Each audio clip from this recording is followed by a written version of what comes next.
we are having a straw poll at this debate. So make sure that if you and your supporters are here, to have them check in at the table right there with the elections committee, so we can make sure we write that down. We'll also be continuing the straw poll at the presidential candidate debate. Great. So now, without further ado, we're going to go ahead and welcome the Highlander moderator. And then we're also going to have the Vice President of Internal Affairs candidates. First, from PAC, can I have Valeria Allende? Yeah! And next, from our voice, Michael Irvin.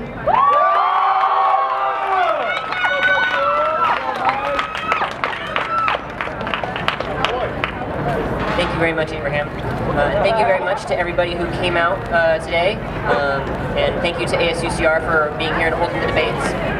Thank you to the Highlander, which is streaming this event, or not streaming, but recording this event, will be posted online. And big thank you to the candidates themselves for showing up. Again, I'm going to remind the candidates, please keep your answers brief. But first, we're going to go ahead and start with 1-minute introductions. So we'll start with Valeria Allende. Hello, thank you everyone for coming out. My name is Valeria Allende. I am a second year majoring in political science, international affairs, and my story is similar to many of yours. Coming to the US at the age of 6 with my pregnant mother and loving father, I had to mature at a very young age. From learning a new language to raising myself and my younger brother, I overcame minority struggle. I am here because I am a proud woman of color and a proud immigrant of the United States of America. I am here to correctly advocate and represent my UCR student body, and I'm here to make change happen. I am not an incumbent. I bring fresh perspectives to this office. And let's not think in the moment. Let's think 10 years from now. Let's change the quality of our infrastructure. Let's change the quality of our college. Let's change the quality of our education. Thank you. Hello everyone. You'll have to forgive me for my voice. I've been outreaching to so many students my vocal cords can't keep up. Life's most persistent and urgent question is, what are you doing for others? My name is Michael Irvin. I want to be your next Vice President of Campus Internal Affairs to help answer the question that Martin Luther King posed.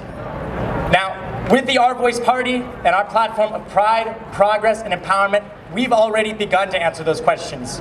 I invite all of you to look around at the posters that you've seen up this week. It hasn't but just been a name and a party. It's been an idea and a solution. It's been concrete things that you've been able to recognize of the issues that affect your daily life and undergraduate experience. We aren't like the other parties. We don't just want change. We don't want to just have stuff happen. But we have concrete ways to be able to improve and bring as much value to as many students as possible. My time at UCR has been defined by service. So I want to know, what can I do for you so that we can have our voices heard?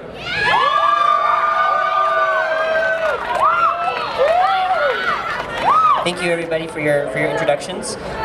Just as a reminder, we're going to get started with the questions now. For all the audience members out there, you may submit your own questions to the ASUCR elections booth right over there. And there's a chance that those questions may be asked later in the debates. At this point, I'll also remind candidates to please keep your responses within the 2 minutes and to please keep them positive. And with all that said, we'll go ahead and get started with the questions. All right, so the first question I have for the both of you is that the Vice President of Internal Affairs has been responsible for overseeing many events that happen on campus, for instance, Scotty's Late Night Lounge, or say the Food Truck Festival, which is happening right now. What new event, if any, would you like to bring to the UCR campus? And we'll start with Larry again. Yes, thank you, Colin. So I have 3 major projects that I would like to work on if elected for the internal office. To start off, I know there's been speaks of a multicultural festival, but I want to make sure that it is a concrete event because our school prides itself on adversity and diversity, and I believe that this multicultural festival would truly advocate for that. Time Magazine ranked us #1 in the nation, and diversity was one of the reasons why that was so. This multicultural festival would bring together the different communities around campus and improve our campus pride. Another project that I would like to work on is emphasizing and promoting mental health awareness and sexual assault, because I think it needs as much spotlight as this food truck festival does, because it cannot be overseen, overshadowed. It needs to be important to everyone's lives. Lastly, as internal, I know that they are in charge of the GCAP committee, and we need to emphasize on being a more sustainable campus. The Inland Empire is fortunate enough to have cheap water supply, and we cannot oversee that, and we need to emphasize on saving more water, and that can be solved through the internal office. Thank you. Now, you can see here right on this campus, Food Truck Festival is going on, and it's one of the biggest things that Internal Affairs takes place. Now, how did it get to student government? I'll tell you how. We had an average everyday student named Elliot Thompson who came to ASUCR with an idea to get campus engagement, to improve campus pride, and that was to bring the Food Truck Festival. Now, what if there was an instance of where Senate didn't take up that idea? Students have good ideas all the time, and they shouldn't just have to go from a senator or from someone who's elected to be able to take place. So what we're proposing from internal is to be able to have what's called a good idea grant.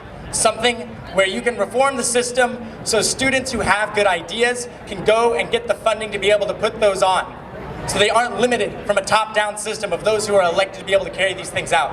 And as Valerie mentioned, yes, sustainability is really important. And one of the biggest things that I've tried to define myself on, and if you've seen the posters around, is a bike share program for UCR. Now, I haven't waited to get the position to already work on this. I don't need the position to be able to start work on improving everyday campus. Students shouldn't have to wait for elections to see their undergraduate experience improve. The bike share program is something that has already begun. The foundation has already been laid, and in terms of sustainability, we have a way to have the bike share station solar powered and to be able to be worked on your smartphone to be able to access, so that all students have sustainable transportation to and from off-campus areas, to be able to get to and from campus safely in an eco and friendly way. Thank you very much.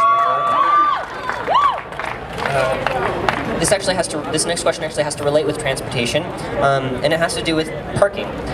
Parking permit prices went up this year to $105 per quarter for a gold parking permit, and this, of course, impacts many of the students on campus who are commuters. 60% of students at the UCR campus are commuters.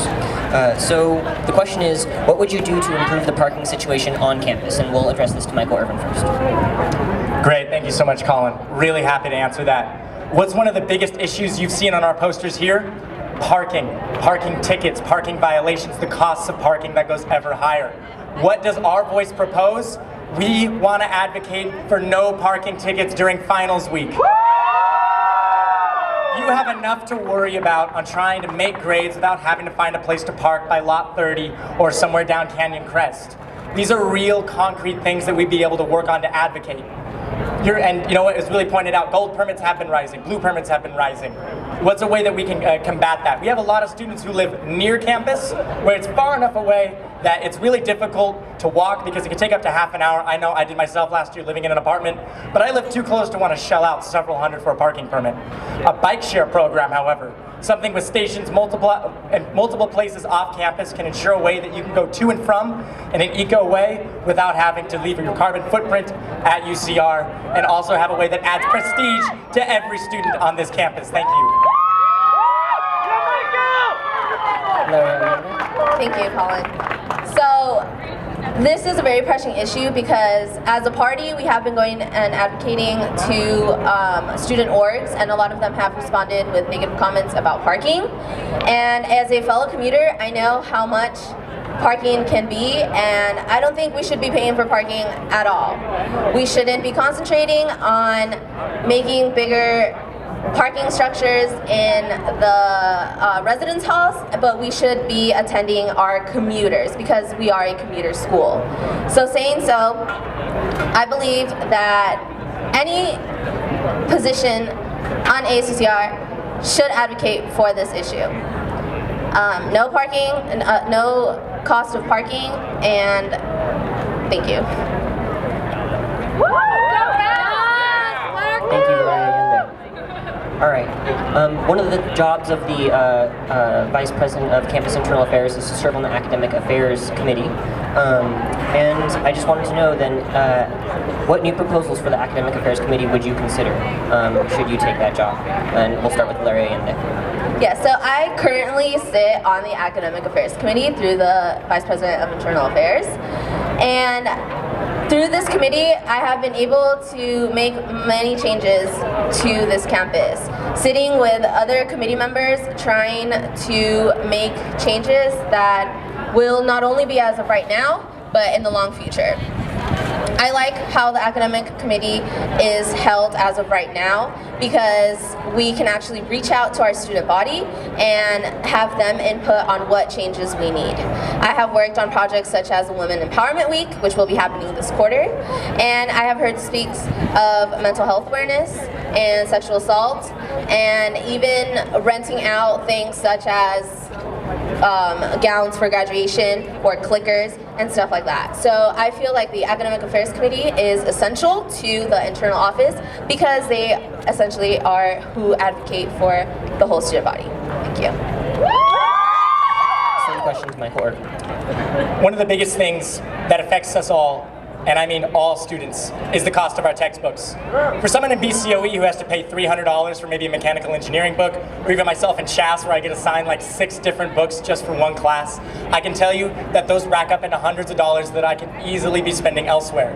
What's something that, yes, under academic affairs, under internal should be doing? You can see it on our posters, and I can't reference this enough because all the ideas are there for all students to see on what we stand for, is to increase the number of e-reserve textbooks that we have available for students. Being able to freely access them, to be able to allocate money. You should not have to decide between your textbooks and your rent. You should be able to have both. You should be able to get your studies and be able to do the things extracurricular as students that you have the right to. And that's what we should do with academic affairs. Thank you. Thank you, Michael Irvin. The last question I have before we move on to the audience submitted questions is very simple and straightforward. Do you support or oppose the Art Year program, and why or why not? We'll start with Michael Irvin. I'll say this very clearly, just so no miscommunication. Our Gear was a success. Our Gear is a success. It is one of the biggest, most tangible things that we have done to give campus pride to all students. And eventually, with all students wearing UCR gear, we won't be seeing other campuses' gear. We won't be seeing someone wearing USC or whatever college might be having that's definitely not here. It's all about being able to represent and have pride in the campus that you come from. Being able to have those services and give that value to all Highlanders is essential. Our Gear is one of the biggest things that student government has done, and definitely during my time. Something that all students can recognize.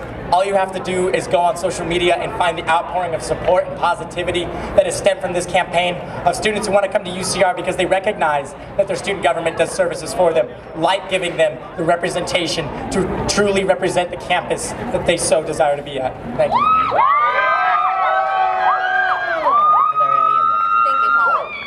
So I agree with Michael, the Art Year was a success, but I also think that there are other ways that pride can show on our campus, not spending it on sweaters. To start off, as many of you know, the sweaters were not sweatshop free, and actually our party shirts are. So we need to advocate and we need to press on student issues that are more important than trying to get everyone to wear a sweater.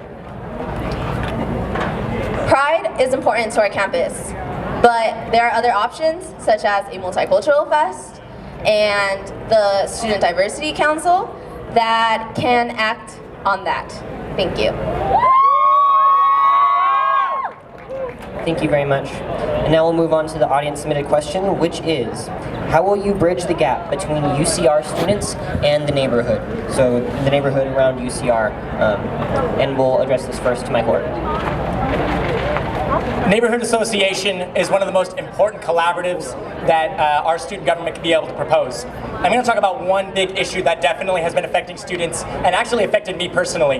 The citywide sanction on having more than 4 students in a house. Something that bans that is ridiculous. Having those community partnerships to be able to repeal that violation so that students can live together is something that is definitely one of the top of our priorities. We need to be able to go to city council, be able to go to city hall, saying that students cannot be priced out of the neighborhoods and communities in which they live in just because they're not able to afford, because they have to live with multiple people. It's something that reaching out to our neighborhood associations, letting them know that, hey, we're students, we're here, we're friendly. You know, it's like, it's a campus community and a college environment, and we don't want to be priced out. So one of the most important things when it comes to those collaboratives is being able to advocate for student issues that affect us not just on campus, but off campus when we're living in our homes. Like I said, this is something that I've personally dealt with, and I know that as internal, I would want to see this done. Thank you. Thank you, Michael. Thank you, Colin. Yeah, so I think the bridge between the community outside of UCR and UCR is extremely crucial to make change happen, and as simple as collaborating and support. I am currently working with a current ASUCR senator on Project DTR, and it just basically emphasizes the importance of feeling a connection in downtown Riverside to UCR. I have ideas such as one huge tailgate a quarter that would emphasize that we need to connect with our outside Riverside community. And I know there have been stuff going on already that prides for this, and I would like to continue it as internal VP. Thank you very much to both Vice President of Campus Internal Affairs candidates for showing up, Valeria Allende of PAC and Michael Irvin of Our Voice. Thank you very much. Yeah, Michael! And I'm going to remind everybody, please take this opportunity to introduce yourself, and you will have 1 minute. So we'll start with Summer Schaefer. Great, thank you. Hi everyone, my name is Summer Schaefer. I'm running for External Affairs with the YOUCR party. I'm currently a Chaz Senator in ASUCR, and my first year I was an External Affairs Freshman Fellow. So I have experience in the External Affairs Office and in ASUCR as a whole. I am also a grassroots organizing weekend trainer for the United States Student Association, and I am working on You Can Send, the campaign for the UC-wide Student Association UCSA. Currently, our ASUCR, for External Affairs, the past 6 years have all been men leading External Affairs. So I think women can bring a lot to this position. My whole entire life, I have been inspired by powerful women. My mom, she works with women that face domestic violence, and my aunt, a woman of color who immigrated here from Afghanistan, has faced many different situations and has overcome all of them. They inspire me daily, and it's because of them that I want to get involved and I want to be the change that I want to see. So as External Vice President, I want to consistently advocate for students. I want to consistently demand for lower tuition. I want to demand for free education for students. I want to work towards consent culture on our campus and advocate for survivors. I want to... We're going to have to ask you to wrap it up. Okay, so I want to be External Affairs for the students. I want to empower you. I want to make sure that we close the disconnect between our administration and the students. I want to make sure that we close the disconnect between the people who make the decisions and the people who are affected by the decisions that are made. So, thank you very much, and thank you. Yeah. Thank you so much, Schaefer. Mohammed Hussein.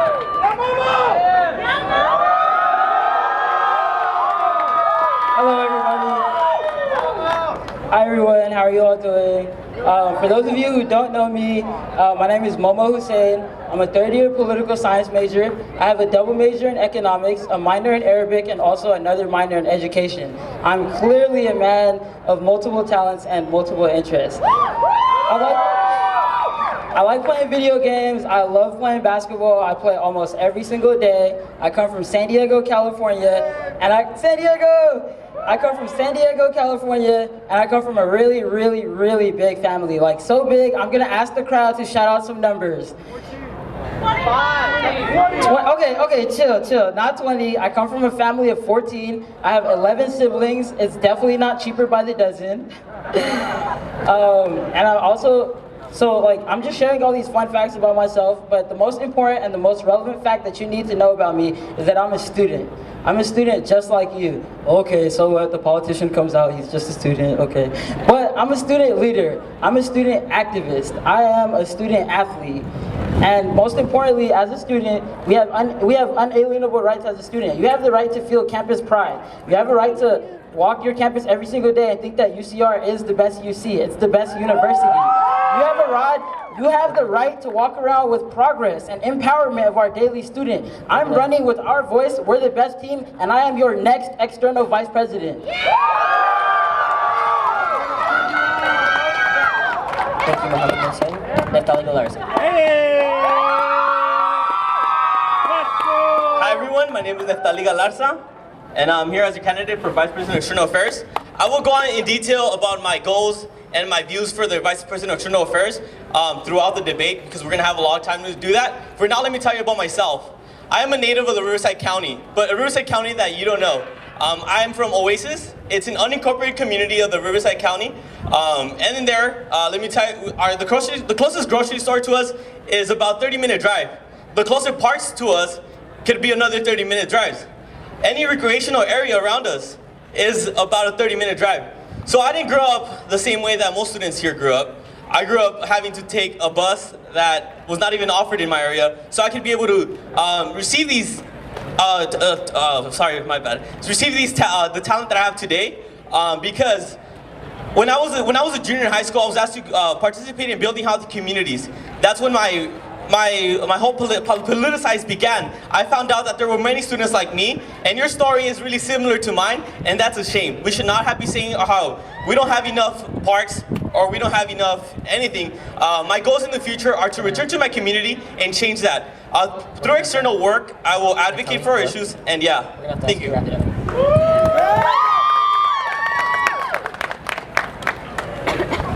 To all the candidates for their introductions, I'm going to remind everybody that we have a 2-minute limit on the responses to questions, and that please keep your answers and responses civil. In addition, if you have any questions that you'd like to have the candidates answer, you may submit them to the ASUCR elections table right over there, and there's a chance that it may be asked during the debate. And without further ado, then we'll go ahead and get started. The first question is to Mohammed Hussein, and the question is, UC President Janet Napolitano recently announced that her proposed tuition hikes would not take effect for summer quarter. However, they're still on the table for fall quarter. What would you do to ensure that students are protected from potential future tuition increases? Fisher. All right, so for those of you who didn't hear, the question was, what are you going to do to help students not face tuition hikes in the fall? The UC Office of the President, Janet Napolitano, will probably be instituting tuition hikes. So what I'm going to do personally is I'm going to continue the action that we've already started on this campus. We've already started protesting, we've marched outside of the Chancellor's office, but what we really need to do is regent reform. There's only one student regent on the whole board of regents, and these are the people making decisions for students. These are the people deciding that where your money goes. Are you all going to be okay with these people deciding that your tuition just goes to their pockets? And that's what I'm going to do as the next Vice President of External Affairs. Thank you, Mohammed Hussein. Neftali Galarza, same question to you. So I'm not here to promise you that I'm going to roll back tuition, because that's impossible. Janet Napolitano and Jerry Brown are not in our side.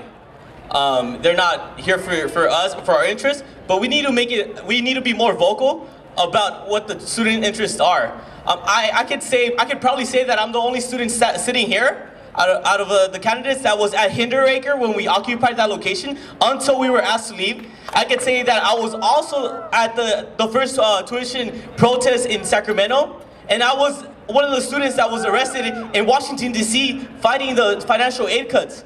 I will not only act, but I will also lobby. And I have experience since I've interned for the chair of higher education, Jose Medina, who's our current assembly member. Like I've mentioned, really brief again, I will take action in the streets, and I will put on a suit and go advocate for student issues inside inside of their offices. And if they're not down to hear us, then we're going to take some action inside of their offices again. And I hope that you join me in doing that. Thank you very much. And lastly, Summer Schaefer. Yeah, so this is something that's really important. So even though Napolitano decided to roll back just this wait after the summer to promote the tuition hikes, that does not mean that that should stop our escalation. So they knew that we were creating escalation. They knew that we were coming at them with all different types of action on this. And so they paused it and waited until the fall.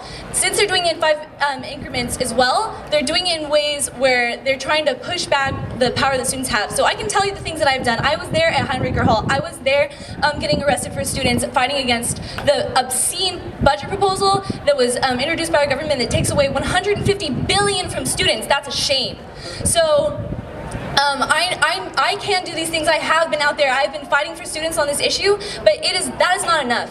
I need to take all of you. We need all the students to get together. They cannot attack us in this way. They cannot make us pay for tuition that forces students of low incomes to not be able to go get a higher education. We all together need to do this together. We all need to go to the regents' meetings. We all need to go tell them that this is not okay and act in ways and do action in all different forms, lobbying, action, organizing, boycotts, whatever we need to do to be able to stop this from happening, because it is an attack on students and it needs to end. Thank you. Thank you, Summer Schaefer. The next question that I have has to do with the relationship that UCR maintains with the city. And I mean, we've seen it last year. There were numerous protests about the housing ordinance that was passed that limited the number of rooms that students could rent out. And so the question is basically, what would you do to make sure that your office has a good relationship with the city of Riverside? And we'll start with Summer Schaefer. Okay, great. That's great. Thank you. So, as you may or may not know, last year there was a 100-student march down to City Council fighting against the housing ordinance that was talked about previously in the last debate. That there's a restriction on how many students can be in homes, which is 4, which causes a lot of students to be homeless. So. This is a big problem, and we were not taken seriously by our city council. I have a lot of experience being in professional meetings and like lobbying legislators on many different levels, and I think that we can foster those relationships. However, they have not been acting in the interest of students, and we need to fight for the students, whatever that means. Students come first. We need to build the community of Riverside as a whole, so that we're a community and we're being there for our community and our community's being there for us, and we're working as a collective. However, we also need to hold people who are making decisions for the city accountable as well when they are making decisions that are discriminatory to students. Basically what I would be doing is having more conversations with those city councils, meeting with them more often, making sure that we can build that, but also knowing that part of my job is fighting for students in ways that might not be preferable to city council. Thank you. Thank you very much, Summer Schaefer. I was hoping you would ask something like this related to goals. I have in mind that if elected, I will hopefully appoint someone to be a Riverside City UCR liaison, meaning that we would have a student representative try to attend most meetings, if possible, report about what we have during public forum, and then bring back what the city has to say. I've been thinking about this. Not only does this issue affect students here, it affects me personally. Since my first year, I decided to live in the dorms because I wanted to have that college experience we watch in movies. After that, I couldn't afford that. I couldn't even afford living in an apartment or off-campus apartments. I had to scam like seven students in one house. Last year, I lived with 3 students in one room. It was 3 of us. We barely had enough space. And so I'm living the experience. I'm low-key, if you're a spy for the city, don't report me. But you know, it's gonna continue. Like I said, this is an issue that really affects me personally, and it's an issue that I want to take forth. Last year, I know that there was a 100-student march, but it turned out to be a 20-student march. My grassroots organizing will make sure that there's gonna be a 100+ student march. Thank you. Thank you, Taliga Larza. And lastly, Mohammed Hussein. Can you restate the question, please? The question is, what would you do to maintain a good relationship with the city, or how would you make sure that the city is responsive to the needs of students? Okay, so how are we going to make sure that the city is responsive to students? Well, the problem started here, and so the solution needs to happen here.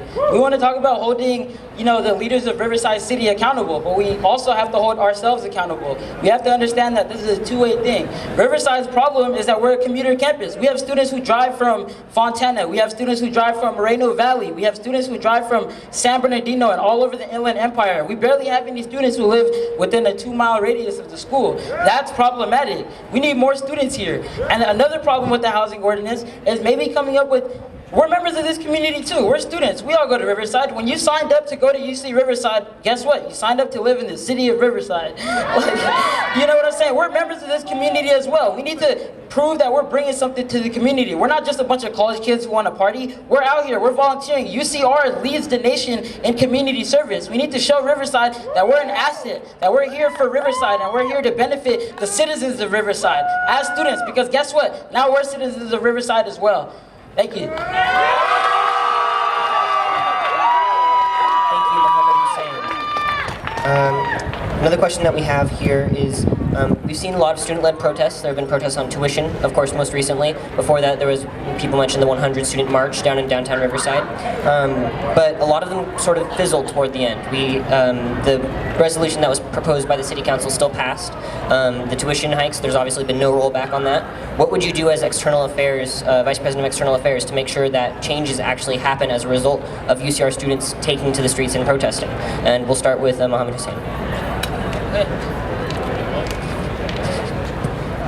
Okay, so the question was, what are we going to do to make sure that these tuition hikes are being addressed? So honestly, like I was saying before, we need to start holding ourselves accountable and things start fizzling out. It's true. What Colin pointed out was, when the initial 5% plan and the tuition hikes were proposed, there was a lot of student opposing. There was students protesting, there were students rallying at literally every single campus in the UC. And with any cause, and I'm just gonna call it out, like for example, the Black cause or Black Lives Matter, there's always gonna be a fizzle. There's gonna be some demotivation, there's gonna be some going down. But you know what you gotta do? Is you gotta remind people that these problems are persistent. We need to start taking preventive measures. We can't continue reacting to things. We shouldn't be reacting to a tuition increase. We should be actively fighting, proactively going against tuition. We shouldn't react to somebody getting shot by police. We should be having preventive measures to make sure that it doesn't happen. We need to actively fight this rollback instead of just waiting for somebody to propose something and then we try to fight it. We need to be active and we need to go out there and let them know that this is what we want and this is how we want our money to be spent. Thank you, Summer Schaefer. Yeah, the question is, what would you do as Vice President of External Affairs to make sure that student efforts, when they're protesting, actually result in change? Okay, great. So there have been a lot of actions just this week. There was the 5 for 15 today. There was Black Lives Matter movement yesterday. There was the nationwide Carry That Weight action in support of survivors on Monday. And there's going to be an action tomorrow for Carry That Weight for our campus for pushing the Survivors' Bill of Rights. I don't think that these actions or that these motivations pushing on these issues, these things that need to be changed, this utilization of student power, has to fizzle out. I think if we build proper escalation plans and in ways where we plan them strategically, we can building up to a point where we can have the most effective change and stop these things from happening. It may be discouraging at times when, regardless of the actions that we hold at the Regents' meetings, they still promote tuition. That means we have to fight at them in different ways, continue to fight that fight. There are many different ways to act on these things. We can lobby them, we can vote for them. You know how many students make up voting? If you all vote for for the person that you think is going to act in student favor, that makes a huge change. Those people are going to be in office, they will make those decisions. For the regents, we may not have that power since they're appointed by the governor, but we can still fight back as much as we possibly can by the regents. We can attack them in many different ways. There are lawsuits against them, there are laws that they have broken. We can fight them in so many different ways, and students have been doing that, and we are going to continue to do that. That fight will not stop, and I will make sure that that happens. Our fights are never going to fizzle out. They will only escalate and escalate until we get the demands that we want. Thank you. Thank you so much, Schaefer. And lastly, Naftali Galarza. All right, so think this to yourself. I don't want any responses, but right over here, do you all know what has happened in the last 2 UC Regents meetings? No, right? I'm a member of the Progressive Coalition across the state. In the last 2 UC Regents meetings, some of my friends from different UCs that were able to attend did different actions. In the first one, 2 of my friends, one from UCLA, one from UC Berkeley, tried to deliver a letter to Janet Napolitano, but they were held down by security and they were escorted out. Did you know that? Probably not. In this last meeting, some of our friends from UC Berkeley and UC Santa Cruz, because they're able to go since they're a lot closer, they went up, they interrupted the meeting, they stripped naked, and then they let out a lot of money, fake money, telling them this is what you're making us do. And you know, if elected, I will make sure that UCR students have the ability to travel to every single UC Regents meeting, and you're able to do that. And if you pay close attention to our responses, this is the only response that gave you concrete details of what my plans are. Thank you. Thank you very much, Naftali Galarza. Our audience submitted question is, the Vice President of External Affairs travels out of UCR at least once a month and is in charge of managing delegation at conferences. This requires a great amount of diligence, organizational, and time management. How will you ensure that you meet this criteria? And we'll start with Naftali Galarza. All right, so those who know me closely know that I travel a lot. As of now, I'm an intern for the United Farm Workers Foundation. I am a collective bargaining representative for the UCSA. USSA is University of California Student Association, and I volunteer anytime I can. This morning I was with Summer fighting in the Fight for 15 in LA, and so I am able to not only travel often, but keep up with my studies. Last year, I'm gonna be really open about it, I was kicked out of elections because I didn't have the grades. This last quarter, I made sure that this was not gonna happen again. I took advantage of a resource here on campus, the ARC, and my GPA was the highest that I ever was, because I want to be ready to be your student. Not only because being in external affairs, and Abraham set a great bar. He's gonna go to Berkeley Law, so a round of applause for Abraham. You have to have great academics, and you have to be able to attend different meetings and come back to school and do that, you know. So I feel like I am one person that can do that. On campus, not only am I part of ASUCR, but I am also a co-chair or co-president for Hermanos Unidos, and also the founding father. So I'm just letting you know how I have a lot of things going on, but I still manage to be here. I still manage to, you know, put students' issues forward, and a lot of people always tell me, you know, you need to stop being so selfless, because you're putting a lot of things before you put yourself. But that's something that, as a public servant, I'm ready to do. Thank you. Summer Schaefer. Yeah, so I am involved in a lot of things as well. I'm a founder and president of the gender equality club called Lean In. I am currently a Chaz senator. I am taking 3 classes right now. I am an RA in West Lothian. I am also a grow trainer, as I said, for the United States Student Association, which involves a lot of traveling. And so time management is not a problem for me. I have a schedule where I write all the things down, and it reminds me every 15 minutes. So scheduling is something that I take very seriously. I think as students, there are a lot of things that we have to do. We have to work to make sure that we can pay for our tuition. We have to, you know, go to these different organizations and be involved and make sure our voices are heard. And then we also have to make sure that we are recognizing that we're students and taking our studies seriously. So time management is something I take very seriously. I do it all the time, and I've been doing it consistently. I am always I'm always present in all the different things that I do. I make sure that if I am involved with something, that I do with 100%, and I will continue to do that. So, thank you. Thank you, Summer Schaefer. And lastly, Mohammed Hussein. Hello, everybody.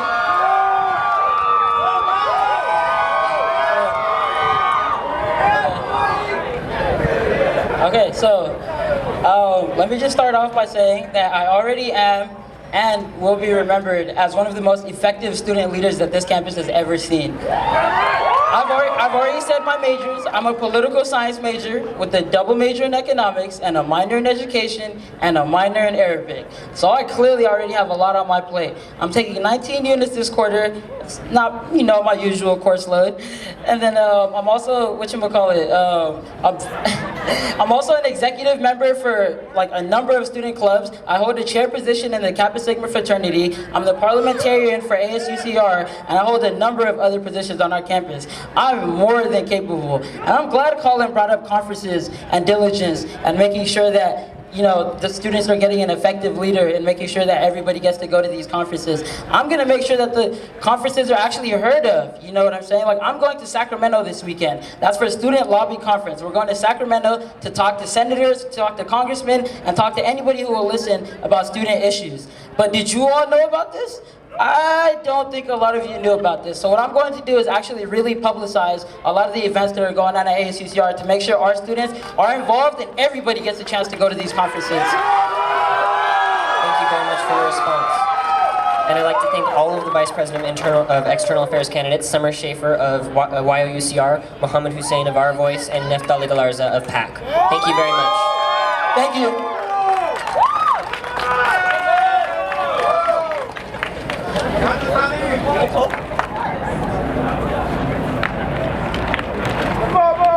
I'd like to remind everybody that you have the opportunity to submit questions to the remaining executive vice presidential candidates at the ASUCR table over there. Okay, so next up, we're going to go ahead and have the executive vice presidential candidates come up. But before that, I want to give a couple reminders. So first off, we have the straw poll over there. It's going to close at 2 p.m. So make sure if you want to sign in for the straw poll, that you're in line by 2 p.m. I also want to remind everybody to be civil and refrain from negative campaigning. And without further ado, we'll go ahead and continue. Yes, let me announce the candidates. I'm sorry. Okay, so we'll have Taylor Valmorinos from PAC. Then we'll have Armando Saldana from Our Voice,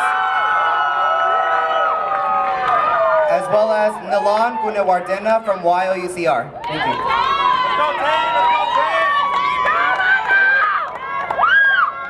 Go ahead and to the stage. We'll just go ahead and each candidate will have 1 minute to introduce themselves, and we'll start with Armando Saldana since he has the microphone.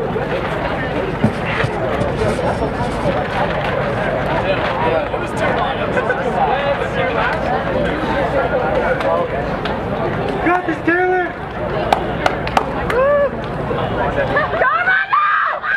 All right, so I'm back. I didn't go anywhere. I'm back, and I'm back for 1 more year. And I'm back to finish what I started. So as many of you all know, I'm gonna hit the road these elections. My name's Armando Saldana, running with the Our Voice Party as your executive vice president. Now let me remind you all, I'm not running as someone who's never been in the office. I've been in the office with ASUCR since 2011. I've been executive vice president for 2 years, and I have been a part of 2 senates that have redesigned and re-revolutionized our student government. As many of you know, I am of Hispanic descent and raised by 2 immigrants. It was here that 3 years ago, I spoke to some of you, if not all of you. I know that some of you are new to this campus, but I stood here and I promised to the student body that I keep your senators, your elected officials accountable. And that was my promise, and I was gladly able to fulfill my promise with my team. I was also here 3 years ago promising to you all that we would change the infrastructure of our student government, that we would go and make it all easier for student organizations and its funding. For those of you who are a club, We're gonna ask you to wrap it up. okay. For those of you who are club presidents, you know funding is a lot easier now. We have made progress, but we're not done. And I'm back to finish what I started. I'm here to represent our school, our choice, our voice. I'm not here to provide fluff. I'm here to provide tangible solutions to our issues here on our campus. I'm here to be your student body executive vice president for this upcoming academic school year. Thank you.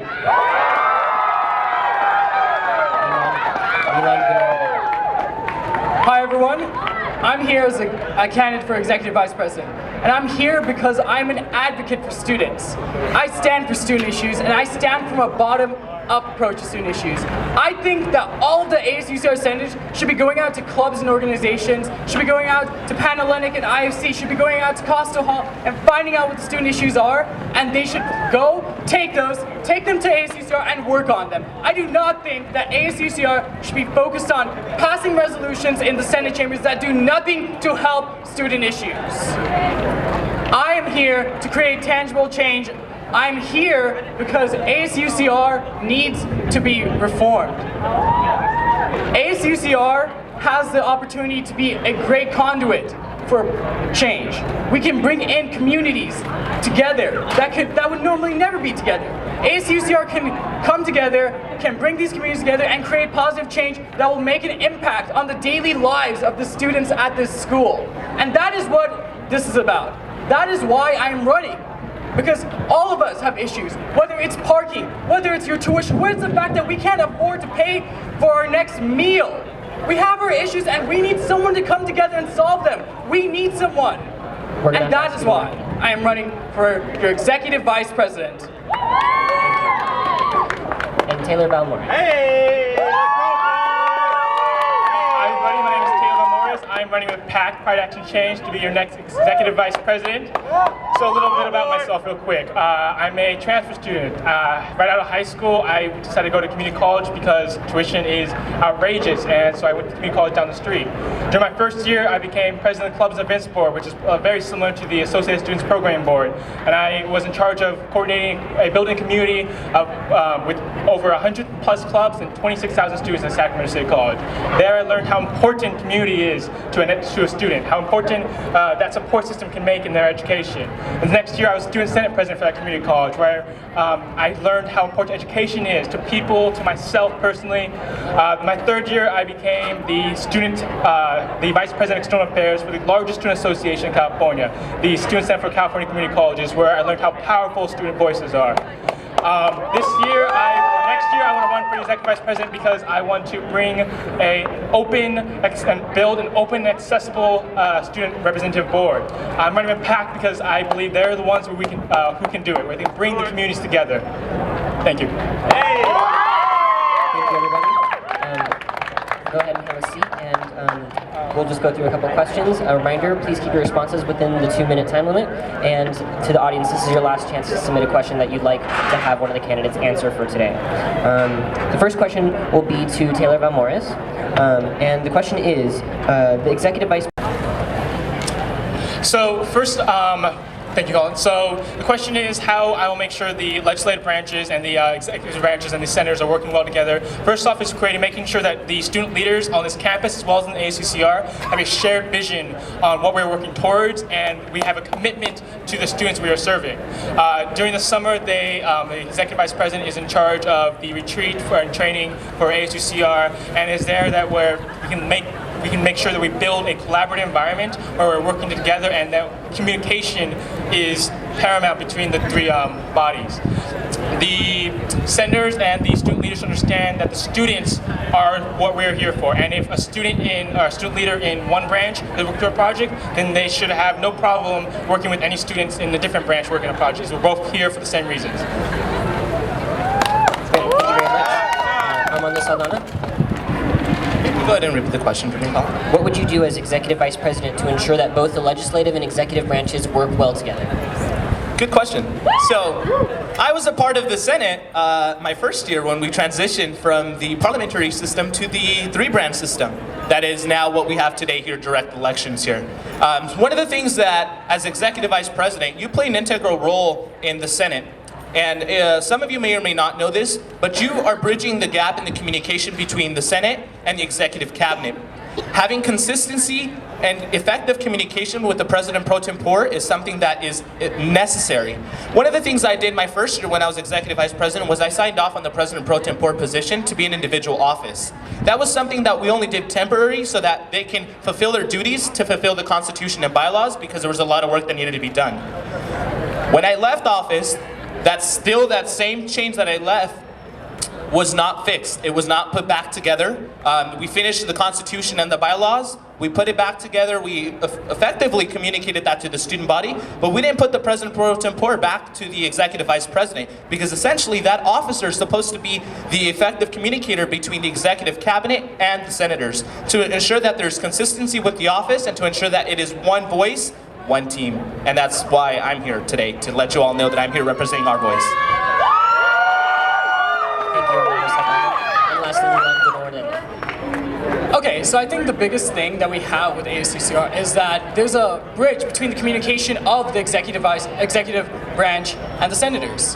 When you have two different groups and they're working on separate projects, you can't have effective communication, and that is the job of the executive vice president. They're supposed to communicate, here's what ECAP's doing, and here is how we can be a part of it as senators, and here's your goals. Here's how you can incorporate what this executive branch is doing into what you're doing as a senator project. And I think the key to that is to create a culture within ASUCR. Creating a culture where you're talking about your project, where it's collaborative effort, and it's not individuals, it's a group, it's a team, it's a vision for the campus. It's seeing UCR as what it could be in the next year, but not just the next year, but the next 5, 10 years, seeing the greatness that UCR can be, and collaborating that across the branches. That's what's important, and that's what I plan on doing. The next question that I have has to do with transparency. The executive vice president has the power to make any vote that ASUCR takes a closed ballot vote. Under what circumstances should ASUCR hold closed ballot votes? And if it does so, how would you maintain transparency to the public in such a case? And we'll start with Armando Salman. This is a good question because we've had this issue continuously, and in fact, when I was executive vice president, this was always the question that was brought up to us. Why the closed ballot? Well, let me let you know that there's some things that we can disclose and there are some things that we cannot disclose, okay? And that's particularly because it's internal issues, but I can guarantee you that during my time, we disclosed everything that the student body needed to know. Every little thing that pertained to the student body and pertained to the culture, the campus culture, and the opportunity for them to know what their elected officials are doing and why they chose why they voted the way they chose was all announced publicly to the student body. In fact, when we had a closed ballot, we had senators just volunteering to let them know, this is how I voted. I don't think that the executive vice president should be the dictator on Senate. That's not what the position's there for. The position's there to effectively make sure that they're serving the Senate as a whole, that they're serving the executive cabinet, the entire office, and that they're making sure that they're representing and advising and guiding the senators. And the only way that I would say that we can fix the solution is that we let our senators choose. They're elected for a reason. They make the decision. Why would one person have to sit there and dictate how they should vote or how they should disclose their vote or whether or not they want to keep it a secret? I mean, that's up to the representatives to come back and keep senators accountable. There is one thing I do believe though. I believe in transparency and I do believe that students should know how their elected officials are voting. But I also do believe that there are certain issues that can target those elected officials that could possibly hinder their safety on this campus. And we're all students and we all fear safety on this campus. Whether you're a male or female, that's an issue. And that's something that I want everyone to consider, because I know that all of you will be voting within the next couple of days. You'll be voting for elected officials to represent your vote. And I can guarantee you that under my administration, we'll be sure that every voice is heard and that you all know how your elected officials are voting. That's our voice. Thank you very much.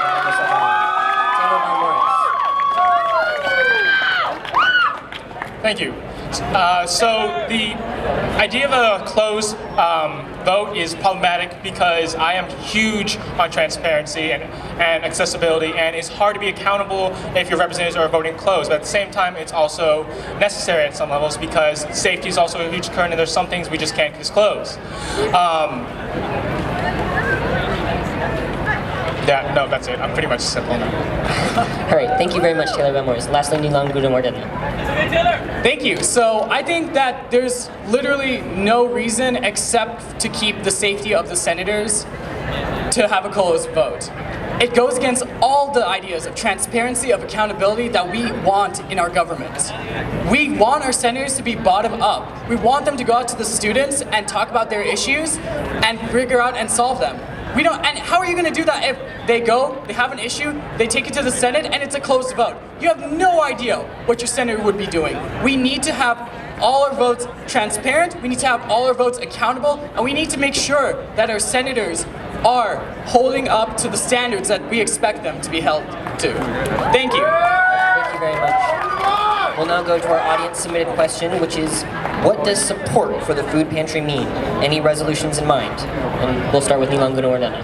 Perfect. So I'm actually really excited because I was super excited when I heard about the food pantry, and I actually went to IFC and I talked about getting them involved with the food pantry, because this is what I was talking about when I was saying that ASUCR is a conduit of change. ASUCR can be that group that goes to IFC, that goes to Costa Hall, that goes to our 400 plus student organizations and brings them together around an issue. The food pantry is essential. Having students have food security is essential. We do not need students to be starving. No student should ever starve on our campus. That is ridiculous. I would definitely advocate for resolutions, but what I don't think is necessary. I don't believe in resolutions being the end-all be-all. We need action. We need to collaborate. We need to make sure that the food pantry is always stocked, and we need to make sure that all students have access to food security. Thank you very much. Taylor Valmores. Can you repeat the question again? Yes, the question is, what does support for the food pantry mean? And then the second part of the question is, any resolutions in mind? Okay, thank you, Colin. So the food pantry, I'm really glad they brought that up. So the food pantry addresses an issue the community identified. And I have met students who have skipped meals personally, and I know students who have even been homeless trying to get their education. And when they're hungry, they're not thinking about their final, their midterm, or pass their next test. They're thinking about how they're gonna feed themselves tonight. And the food pantry is a great way to address that concern, alleviate that stress. The question is how, resolution? Resolution. So the food pantry is an idea that the community came together, and it's the only way it will work if the community supports it together. We mentioned keeping it stocked, that it's a resource for students who actually know about it. For students, it doesn't go unnoticed and unfulfilled. It's a promise that student leaders are coming together to fulfill, and I'm really happy that to see it coming next year. Thank you very much. And lastly, Armando Saldana. This is another good question. So I'm going to let you know right now one thing. The food pantry is a big issue, and I agree that there needs to be a solution. In the years that I participated in the student government elections, if you look around the posters, what do you see? You see one team. I don't think I've ever been a part of a team that has actually put on the poster a feasible issue and a feasible solution. And I'm here to let you know that this is an issue and our voice has a solution. I have a solution. I'm gonna let you know right now that if I get elected to office, I'm gonna make sure senators have a quota to meet for resolutions or bills to pass at the end of the quarter. We want senators to get engaged with the students. Now you may ask me, how will they get engaged? Good question. The question is that we're gonna assign senators to organizations, student orgs, clubs, fraternities, or sororities. They're gonna reach out to them. Once a quarter, they're gonna have, every organization will have contact information from their representatives, and they'll know who to go to, so that if they want to pass a resolution or a bill, that they know who to contact, where to go, and when to pass it. And that's our voice. Thank you very much, Armando Saldana. We're running out of time, but I have one more question that I'd like to ask. So I ask that you please keep your responses brief. The last question is just simply, what new proposal do you have to make ASUCR run more efficiently as a body? And we'll start with Armando Saldana and just go down the line. All right. So I'd like to end by saying, I know I've brought some I presented tangible issues and presented tangible solutions. I think one of the things is that we really need to go back and look at the Constitution and the bylaws. I don't think it's perfect. And I'm not blaming the organization, nor am I blaming the past Senates, because I've been a part of the past Senates. It's a lot of work if you've been on Senate. You can't fix everything in one term, which is why I'm returning back to finish what I started. Okay? I'm also returning back to make sure that the Constitution and bylaws are effectively understood by our future elected officials. At the same time, I want to effectively organize the organization and set it up in a way where students are being more held accountable, which is what my job is, right? Some of the things that I want to be sure that senators do is that I want to be sure that they're held accountable by the student organizations, which is why I'm going to pair them up to student organizations. Number two, they're going to have a quota for bills and resolutions, because I want them to understand that there's a purpose for their position. I don't think I've ever met an elected official in Congress or at the state or local level where they don't write any resolutions. I don't care if you write it. If you sponsor resolutions, resolution, great. If you sponsor a club organization event, great. I want that. Because I want student organizations to know, and any student on this campus to know, that their voices are being heard. Thank you. And just as a reminder, please keep your response brief. So, what I plan on doing is making sure that we're streamlining ASUCR processes. We don't need to have our finance committee take so long to get student fundraising out. We are trying to make sure that student organizations have the funding that they need to hold their events, have the funding that they need to have their t-shirts out, have the funding that they need to be successful, because that's what makes our campus great, our 400 plus student organizations. Our campus can be even better if we keep expanding the office in a very efficient way. If we make sure that we have representatives that actually go out to these organizations and actually talk to them about how they can get involved. Because we don't create a system that creates change without the campus community. This is our community together. Together we make change. That is how you're going to change the world, and that's how we're going to change UCR. Thank you. And Taylor Valmores, briefly, how would you make the ASUCR office more efficient? So briefly, one of the things about my party is that we're bringing a lot of new fresh faces and perspectives to ASUCR, and one of the ways to make sure that these fresh faces, which is important to bring to any governing board, are effective and efficient is to make sure they're well trained so we can have fair and open discussions in the Senate meetings, and that we know how to hold ourselves accountable.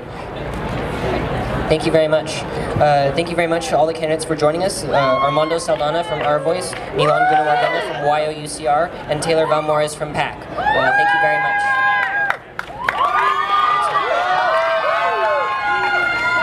Great, thank you everyone for coming out. I want to say thank you to the Highlander for moderating. Thank you to the candidates for participating, and also all of you who showed up. The straw poll line is now closed, but make sure that at the presidential candidate debate next Wednesday that you bring out your supporters to make sure that they participate in the straw poll. Thank you very much.